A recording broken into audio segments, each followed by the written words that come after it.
Bonjour et bienvenue à l'interview des chaises vertes. Aujourd'hui, nous sommes à Beaujeu avec Justine. Bonjour Justine. À la maison du terroir Beaujolais. C'est bien. C'est bien ça. Bon, alors qu'est-ce que la maison du terroir Beaujolais? Alors, c'est un établissement qui regroupe plusieurs activités.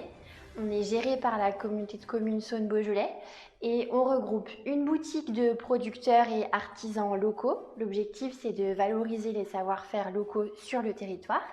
On a également un parcours de visite. C'est une visite qui présente le Beaujolais à travers 5 salles, notamment les festivités, les paysages, les producteurs, le travail de la vigne au fil des saisons, la gastronomie.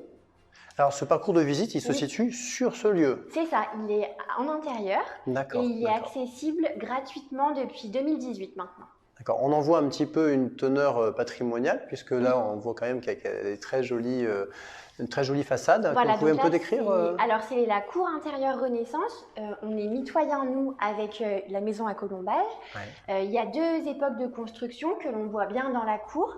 Il y a une partie Moyen-Âge qui date du XIVe siècle et une partie Renaissance, dos à moi et puis ce côté-là, qui date donc du XVIe siècle. La différence, c'est donc les colombages donc en bois pour la période Moyen-Âge et les fenêtres à meneaux, donc les croisillons en pierre pour la partie Renaissance, avec le puits qu'on voit ici. Et puis donc tous les encadrements de portes et de fenêtres qui sont en pierre dorée. D'accord. Voilà. Donc les boiseries sont c'est la même bâtisse qu'on voit de l'extérieur. Exactement, c'est ça. D'accord. Donc à l'extérieur, on a ce qu'on appelle un encorbellement qui est une avancée de l'étage, puisque ça vient de l'histoire, puisque au Moyen Âge, on payait les impôts uniquement sur la surface occupée au sol. Donc on gagnait de la surface à l'étage en avançant l'étage. Voilà pour la façade bois. Et puis, à l'intérieur de la cour, on a les galeries qui courent ici sur 3 étages. Ok, voilà. Et donc en fait, ce sont sur ces galeries-là où ça fait partie du parcours historique. Nous, ici, on a au rez-de-chaussée maintenant, depuis 2019, l'office de tourisme. Et les salles à l'étage, on s'en sert pour présenter nos expositions artistiques. C'est une autre de nos activités. On accueille des artistes. Donc tous les mois, ce sont des artistes différents. Parfois de la peinture, parfois de la sculpture, de la photographie.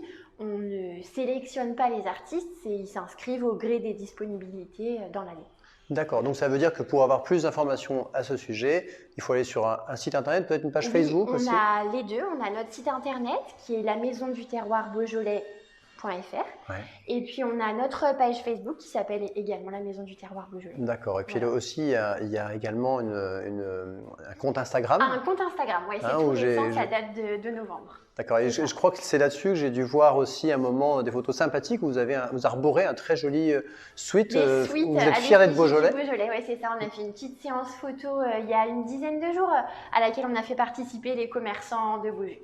D'accord, donc ça veut dire qu'ici, bon voilà, il y a un aspect culturel, il y a un aspect terroir où on peut acheter des bonnes choses. D'ailleurs, si je ne me trompe pas, il y a eu un reportage juste avant cette interview sur la brasserie de Lantigné. Oui, la brasserie du Chartreux. Voilà, on peut retrouver ici. Également, on travaille avec lui en boutique, donc on peut retrouver ses bières. Donc voilà, directement, le consommateur peut aussi trouver ici. Du producteur au consommateur. Parfait. Et puis voilà, il y a aussi moyen aussi d'afficher son identité beaujolaise à travers des suites ou d'autres objets qu'on peut trouver ici. On a des objets souvenirs, on a des choses pour les locaux, mais aussi des choses pour les touristes en ce moment régionaux, mais sinon en temps normal internationaux aussi. Et une dernière chose que j'ai remarqué, c'est que j'ai vu qu'il y avait, il y a eu une manifestation de vélos dans le coin. Il y a plein de vélos qui sont. Alors nous, on loue des vélos, oui. D'accord.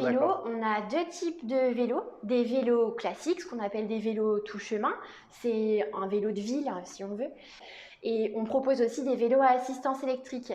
pour les moins sportifs, mais qui veulent quand même aller voir en haut des sommets ce que ça donne. Ça, ils peuvent le découvrir en venant ici, mais également sur un site. Il y a moyen de réserver peut-être Oui, alors directement sur notre site, on peut effectivement faire la demande de réservation. On l'approuve après, ou même par téléphone, on peut le faire également. Très bien. Voilà. Écoutez, parfait. Eh bien, écoutez, je pense que nous sommes bien éclairés maintenant au sujet de la maison du terroir Beaujolais. Même si je pense qu'il y a quand même finalement plusieurs terroirs. C'est tellement riche le Beaujolais. Oui, il y a plein de façons de voir les choses. Nous, ici, il est présenté sous son côté gourmand. Eh bien, écoutez, on s'en accommodera volontiers. Merci beaucoup, Justine, Merci. et à bientôt. À bientôt. Au revoir. Au revoir.